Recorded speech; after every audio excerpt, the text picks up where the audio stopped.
they went and they got the book from the library to see what had gone wrong. And it turns out that the book said exactly the same thing that Wikipedia said. And in fact, the author of the book was the very same reviewer who had complained about the error. So he complained about the error, but we got it from his book.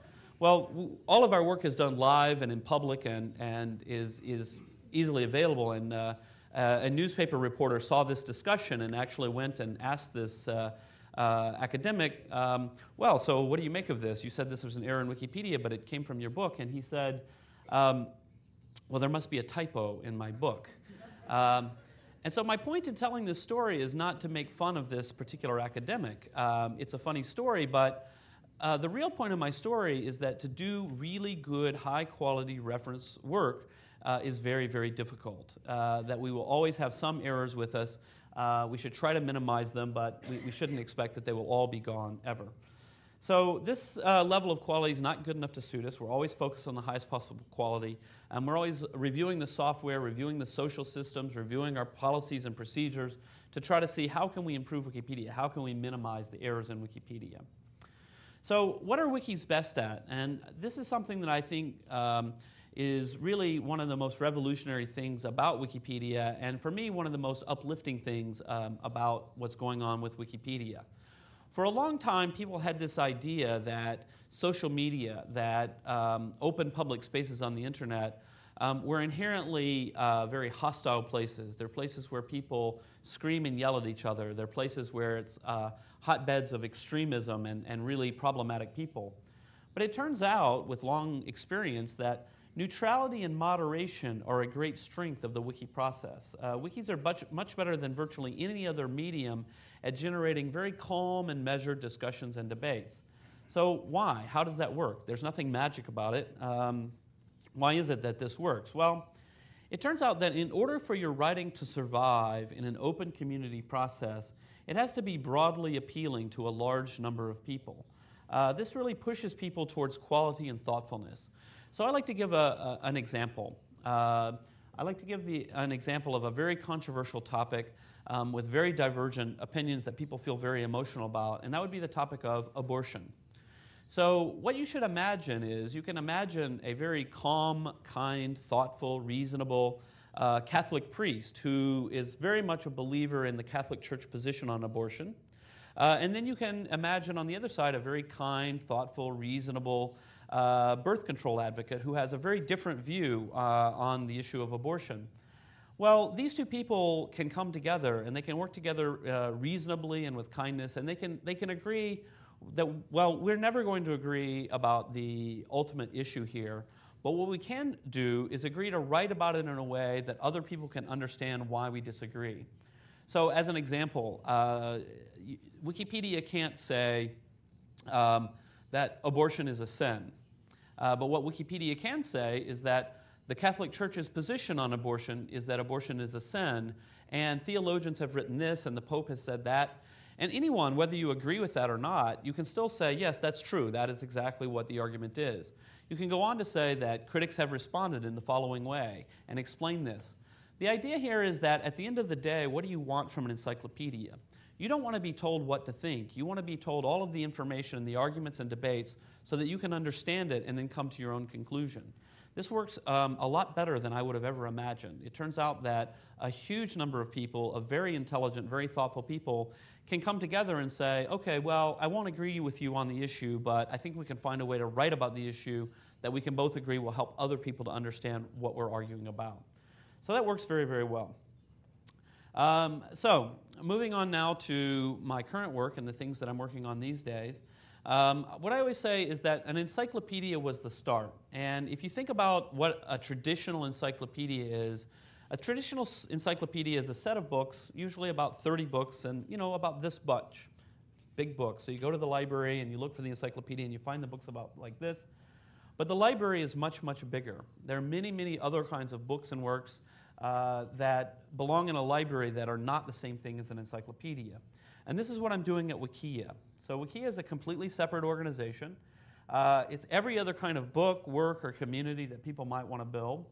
And we're extending the Wikipedia model beyond just the nonprofit, educational, and research communities to be anything and everything that people are interested in building. Even so, we still follow the same philosophy, the same open source, the same free software philosophy. Everything is freely licensed. We use GPL software, freely licensed content. We have a lot of Creative Commons content.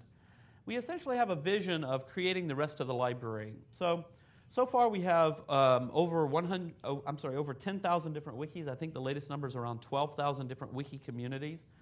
We are in over 100 different languages. And all these communities, although they're not creating an encyclopedia, they're all trying to create information with an enduring value. These aren't just blog posts or messages. They're people working together, collaborating to build something that they think other people will find interesting. The growth of Wikia versus the growth of Wikipedia is following a very similar trajectory. The community is building. My chart here is actually very out of date, where Wikia now has over 1 million different entries in over 100 different languages. So it's a similarly growing phenomenon. So I think in 3 years' time, if I ask how many people use Wikia, I'm hoping that everybody in the room will raise their hand for that as well, for something other than the encyclopedia. So just to explain a little bit about what's going on online, what we're seeing is that consumer media or consumer-generated content is really becoming dominant. I did a sample search here in Google for the keyword of Muppet. And when you search for Muppet in Google, this first link here, Muppets.com, this is the only link on the page that is produced in a traditional top-down media way. This is the official site of the Muppets, and they have employees there who create content, and they hope the general public will come and look at their content. Everything else on the page is in some way a conversation about the Muppets. Do people here know the Muppets? Sesame Street? Yeah.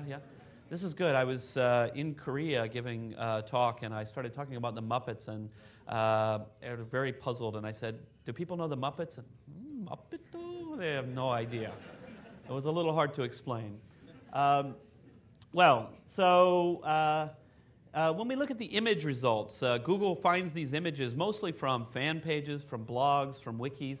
They go out and collect the images from all over the web, and all of these images are typically drawn from a place where somebody's making a comment or discussing the Muppets. They aren't really from the official site. We look here and we see this is the Muppet Central fan site. This is a big message board where people are discussing the Muppets 24 hours a day. We have not one but 2 Wikipedia entries about the Muppets. And then we have the Muppet Wiki, which I'm going to show you in a moment. This is the Wikia site about the Muppets. And then down here, there's a YouTube video called the Muppet Matrix, which I actually recommend you go take a look at. It's quite amusing. It's a, you know the movie The Matrix? This is a parody of The Matrix done all with Muppets. And what's interesting about it is it's completely unofficial. It wasn't done by the official people. It was done by 2 animation students who wanted to show off their talents, and they made this parody of The Matrix with Kermit and Miss Piggy and so forth. Really quite remarkable. So if we go back and we look here, in Wikipedia, so to explain a little bit about what's different between Wikia and Wikipedia, in Wikipedia, if you go to the Muppets category in Wikipedia, you'll find about 300 different articles about the Muppets, which is a lot. 300 articles, if you can imagine. So we have articles about Sesame Street, about the Muppet Show, Muppet Movie, Jim Henson, the creator of the Muppets, Big Bird, Kermit, Oscar the Grouch, all of the famous characters. An article about each and every one of those. And you would think that with 300 entries about the Muppets, that this would more or less exhaust the topic, that you've said everything you could possibly say about the Muppets. But at the Muppet Wiki at Wikia, there's a small community there, and so far they've generated 15,271 articles about the Muppets. What are they doing? What could they possibly be writing about? Do they have jobs? Well, what they're doing, it's a really wonderful community. It's a lot of really sweet people. They're people who love the Muppets and the Muppet Show. And what they're doing is they're writing about everything in the world and how it intersects somehow with the Muppets. So if we give an example here, this is the Wikipedia entry on the Ford Motor Company. It tells about their current management. It tells about the history of the company, their current sales. This is an old screenshot. I suppose the current one tells how